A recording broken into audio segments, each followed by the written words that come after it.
Last read aloud of the rock cycle, we're going to say hello to sedimentary rock today.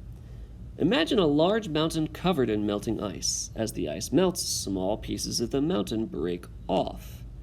What's this process called? Weathering, right? When a mountain or a rock breaks down, it's being weathered. These pieces flow down the mountain and into a river. Oh, okay. So now the pieces are eroding, right? They're being eroded down away from the mountain. They're moved off the mountain, and they're deposited into a river. There's deposition into the river. So those are the three things we talked about in our science lesson last Monday: weathering, erosion, and deposition. These small pieces of mountain are called sediments. So the things that you form when you break down a rock are sediments. The river carries these muddy sediments to the bottom of the ocean, where they settle on the ocean floor. Other sediments pile on top in the same way. This creates intense pressure. For years and years this happens. Sediments continue to pile on top of one another, creating layers called strata. And here we can see, you imagine these kind of silts and soils in a river that are burying each other in layers and layers, and over time they create these layers called strata. Over a long period of time, this process repeats itself and new rocks are created, sedimentary rocks.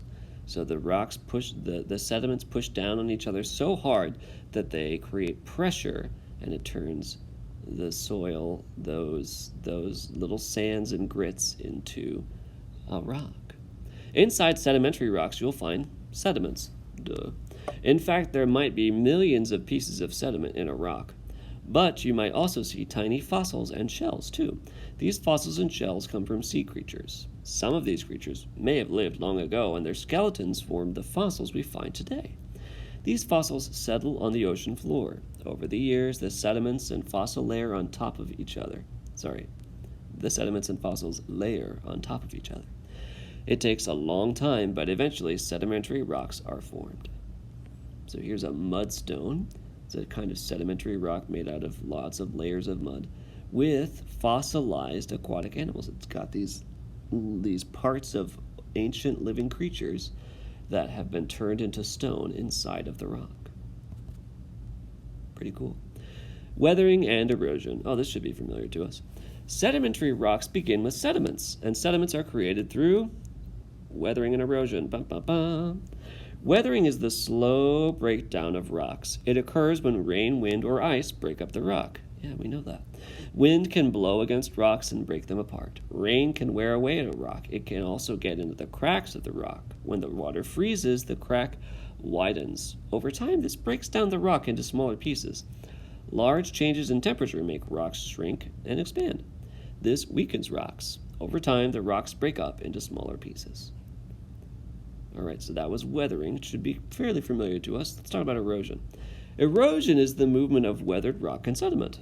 This can occur several ways. Glaciers may break up rocks. Then water carries the sediment to other areas. Wind and rain also carry sediments to new places. When sediments reach their destination, they are deposited. The word deposition comes from deposit. Science called this process erosion and deposition. So deposit just means to put something somewhere. You often deposit your money in a bank.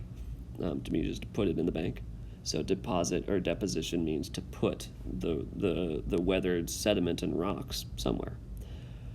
Weathering and erosion work together to turn rocks into sediments. Wind may blow sand at a rock, causing it to weather. Then wind may erode the rock by blowing the sediments to another location. Making sedimentary rock. Wind, water, and ice draw sediments away from rocks.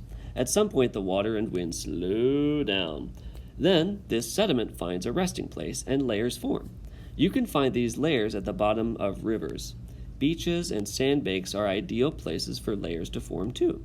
In the desert, wind blows sediments into sand dunes. Wind or water might take this sediment away again, or other layers might form on top of it. The new layers bury the old sediment.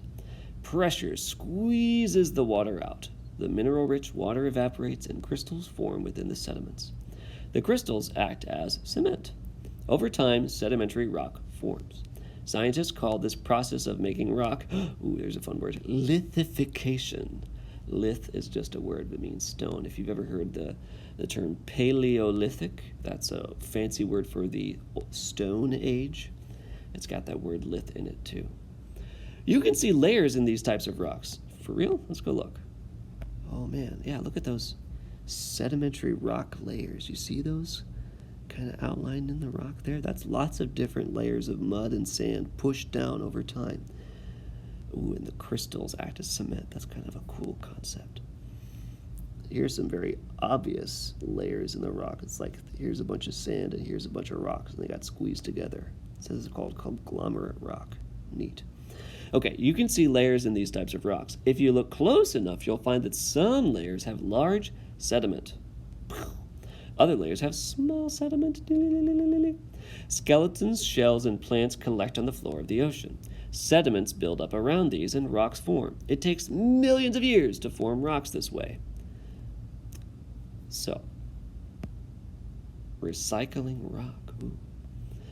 I think that is what we're going to have time for today. If you'd like to learn about how rocks are recycled from one kind of rock into another rock, then this book is available for you to check out on your own. You can kind of see a cool picture here. Magma becomes igneous rock, and igneous rock from weathering and erosion can turn into sediments, or from pressure and heat it can turn into metamorphic rock.